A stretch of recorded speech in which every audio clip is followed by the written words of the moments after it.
Good morning, Liv. I'm away in York for a few days, and this mask making is very fun stuff. So I wanted to give you a little introduction so that you can get started on some stuff, and then I can help you, or we can do it all together. But I wanted to give you this as soon as possible because I know time is a little bit of an issue we're dealing with right now.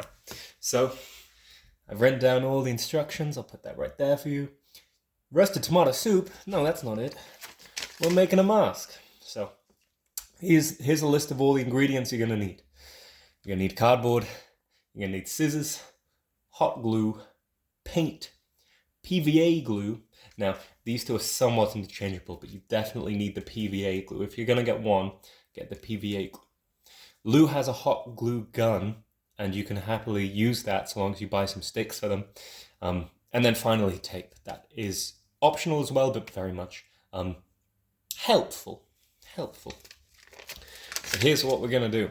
We're firstly going to create a base template. Now, with cardboard, we're going to cut out a quarter circle like this, and it'll come to around about a quarter of your face.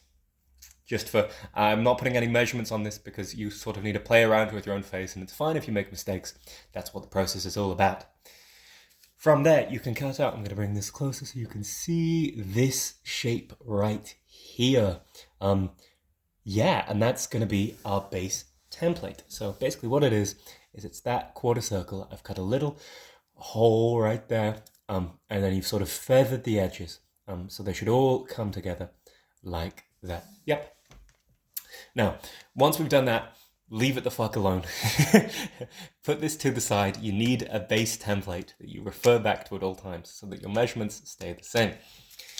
From there, we're going to be making 4 more of these. 4 more, so we have 5 total, keeping that base template of this. Because when you put 2 of these together, you create this. Whoa! So what I've done there is that's why the PVA glue comes in, is that you can glue across that line just because it's a bit of a thin surface. So sometimes PVA glue doesn't work, so here's where the hot glue comes in. Just some way of keeping these 2 together. So we've got this lovely shape right here, and you should be able to see where we're going next with this. Ta-da! We get to this. As you can see, we've put all 4 pieces together, keeping our base template just in case we ever need to do any of them again. Once all these 4 are together, you have the base idea of a mask. Wow. And here's where the joys of cardboard come into play. Its corrugated surface means you can mold it. You can bend it and it stays its shape, and don't worry, we're doing stuff to reinforce it, so it doesn't matter if it rips slightly or anything. But if you put all those feathered pieces together, then it sort of creates this better circular shape for the mask itself. And you can put that to your face to mold around it, and get a general idea of what that should look like for you. We're going to do that twice, and place them one on top of each other. So once you have one that you're happy with, do it again, maybe slightly bigger, and then place them on top of each other, again, using these eye holes to align the process. And there you go. Once those are all stuck together, as you can see, it's a lot of doing one step, gluing, waiting. Dear God, you've got to wait a fucking long time, because I always get impatient and do too much. And then coming back maybe the next day or so, and doing it step by step.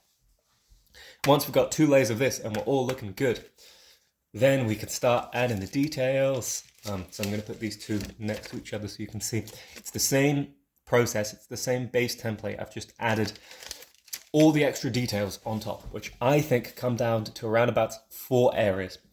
So the first one you've got is the nose right there. That's a 3D shape. It's just a little triangle that you should be able to place on top. I've argued in my mind about hollowing it out so you can fit your actual nose in it, but I don't think it's that necessary. Like if you look at traditional hockey masks, they don't contain that shape, so your face should be fine.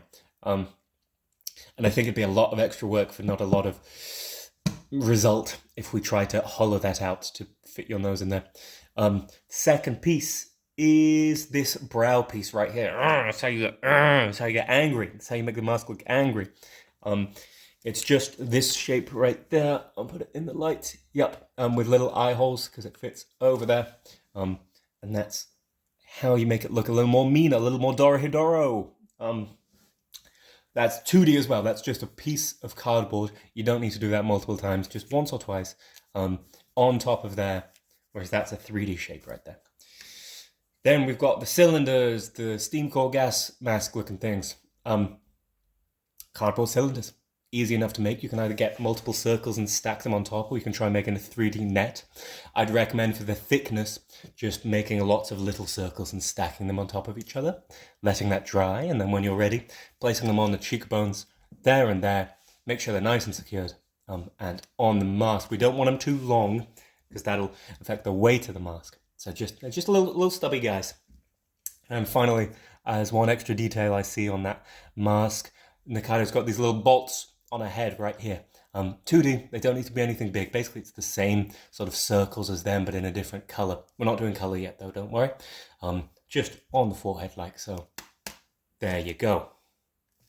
From there, we can paper mache and just cover the whole thing. Once we've got that shape, you can just cover the whole thing in wet strips of gluey newspaper. And that'll set for a while, and you might need to do that multiple times. No, you will need to do that multiple times because you want a good few thick layers.